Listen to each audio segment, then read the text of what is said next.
What's up, guys? Today on Stephen Kubush Outdoors, I'm out here with Andrew, who is in the Eskimo shack behind me, and we are fishing for some schooling panfish.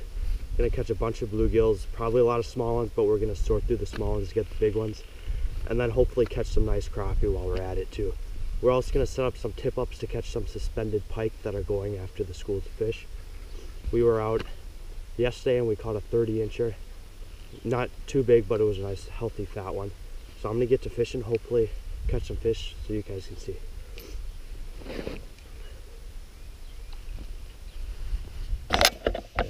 So this is what we're dealing with here. The bottom is right there.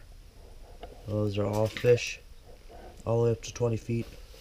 I've had them before to 16 feet, and I was catching them at 12 feet before. So that's, and they're all mostly small. It's just fun to catch them. Well, guys, just drilled a bunch more holes looking for crappie instead of just catching all those small gills.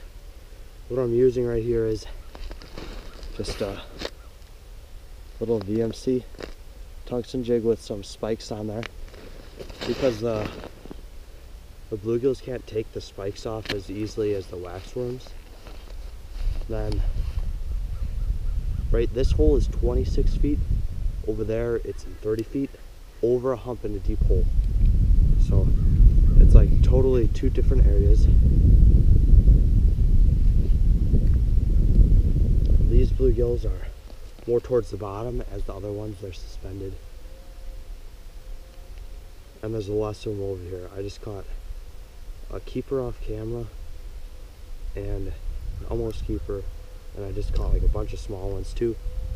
So I just came back after I flipped the burgers on the grill, hopefully catch some on camera for you guys.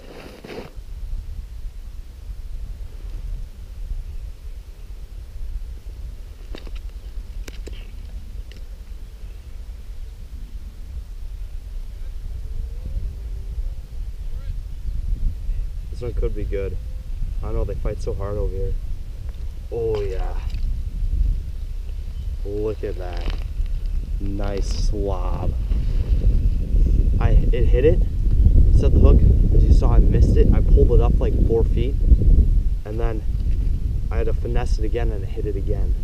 That's why I moved over here shallower, because even though it's not a huge school, there's less small ones then, because I'll keep that better.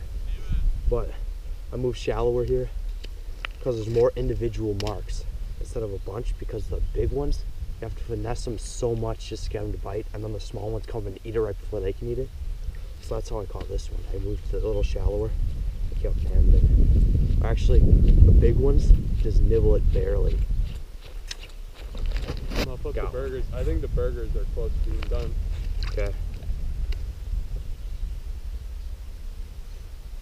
This one might be good, or it's just small.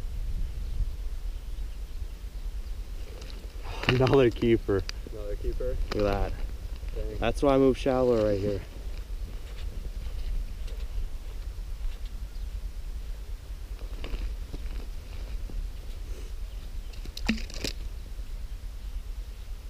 So these bigger fish, the marks, as you saw, I cut out most of them. We caught like over like 30 fish today. My camera died, so I wasn't recording it because it's not really worth it.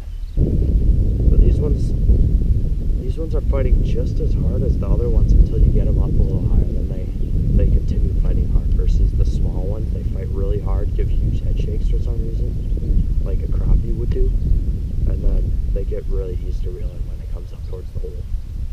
Here's another single mark coming up. Just like that. Just dropped down, got another one. This one feels smaller.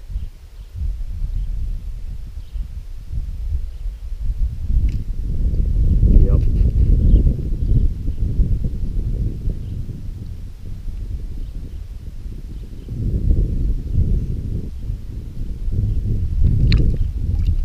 See, I have spikes on. I haven't need to put on a spike this whole time. If I had a wax room, would have stole my wax room and I'd be fishing down there with that nothing on.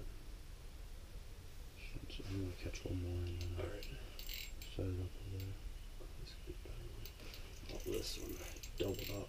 This one also could be better. This one was really digging. Oh, now it feels small. Yep, this is like the average size we're catching.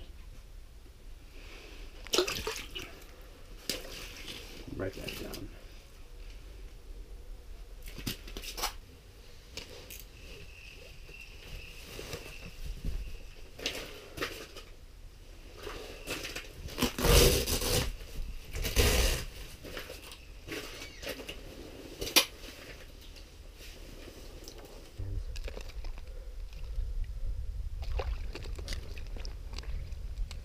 Got him. Feel big? Yeah. Feels big, fellas. That's good. On the smelt? Yep. Oh,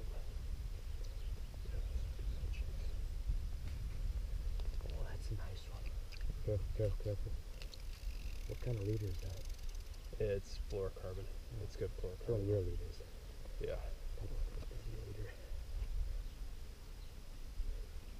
That's a nice one, dude.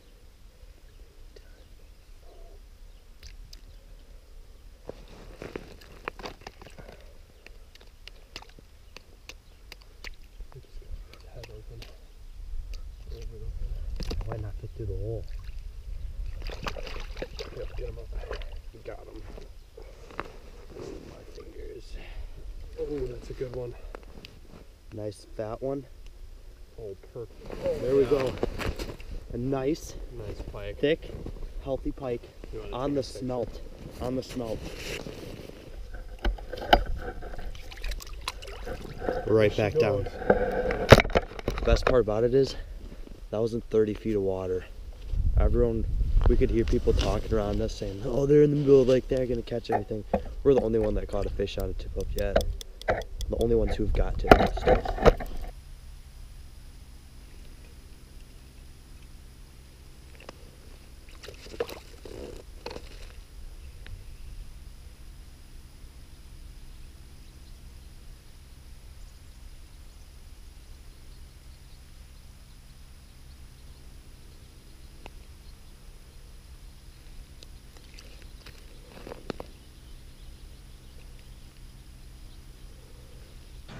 Well, I just got back from a good day out on the ice. We caught a lot of bluegills. We probably caught like over 100, all from like the 3-inch to 7.5-inch range, and we only kept like the bigger ones. Obviously, we kept the 8-inchers and bigger. We also caught like one crappie. I think I caught that crappie, and the crappies didn't come in as good tonight as they did the night before. The night before. We fished it the day before, and we caught probably a couple more crappie. I caught a nice 12-inch crappie the day before, and a bunch more crappie and some more gills. But the fishing definitely slowed down a little more today because there was a storm the day before, which made the fish bite like crazy. And we caught a pike the day before, but today the pike was a little bigger. It was an inch bigger. It was a 31-incher, and we caught it on the smelt, which is important because it's super finessey, because it's not moving, which the minnows, the live shiners, we did not get a single tip up on for the past 2 days when we were fishing out there, which I did not record yesterday, which I also fished. And the smelt was what we've been catching them on, and no one else has been catching anything because they aren't using smelt or dead bait. So think about that when next time you go out ice fishing on a school of panfish, use dead bait, because try dead bait and live bait, because most likely the dead bait is more finessey and you'll have better luck catching those fish. So hopefully that tip will help you, and thanks for watching. Please like and subscribe.